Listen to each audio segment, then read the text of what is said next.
ஃப்ரெஷ்ஷா மசாலா அரைச்சு அதை அப்படியே மீன் மேல ஃபுல்லா தடவி கொஞ்ச நேரம் ஊற விட்டு தேங்காய் எண்ணெயில பொரிச்சு எடுத்தா அதுவும் கருவேப்பிலை வச்சு கருவேப்பிலை வாசத்தோட கம கமன்னு சும்மா சொல்லக்கூடாதுங்க, 2 வீட்டுக்கு மணக்கும். வாங்க எப்படின்ட்டு பார்க்கலாம். ஒரு மிக்ஸி ஜார்ல 2 பூண்டு, 1 பீஸ் இஞ்சி, 2-3 சின்ன வெங்காயம், 4 காஞ்ச மிளகா, 1 ஸ்பூன் மிளகாத்தூள், தேவையான அளவுக்கு உப்பு, கொஞ்சமா தண்ணி சேர்த்து நல்லா பேஸ்டா அரைச்சு எடுத்து வச்சுக்கோங்க. அரைச்ச பேஸ்டோட கொஞ்சமா தேங்காய் எண்ணெய் வந்து சேர்த்துக்கலாம். மீன் பீஸ் எடுத்து ஒன்னா வச்சு நல்லா மசாலா எல்லாம் எல்லா பக்கமும் படுற மாதிரி நல்லா தேய்ச்சு ஒரு 1/2 மணி நேரத்துக்கு ஊற விட்டுருங்க. அவ்வளவுதாங்க, மசாலா வந்து ரொம்பவே சிம்பிளா ரெடி பண்ணிட்டோம்.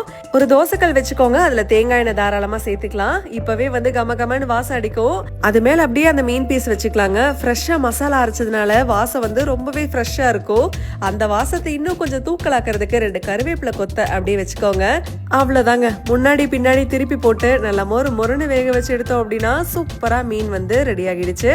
அது கூட வெங்காயமும் லெமனும் வச்சு சாப்பிட்டா டாப் டக்கர் தான். கண்டிப்பா ட்ரை பண்ணி பார்த்துட்டு எனக்கு எப்படி இருந்ததுன்னு கமெண்ட்ஸ்ல ஷேர் பண்ணுங்க. நாளைக்கு வீடியோல மீட் பண்ணலாமா? பாய்.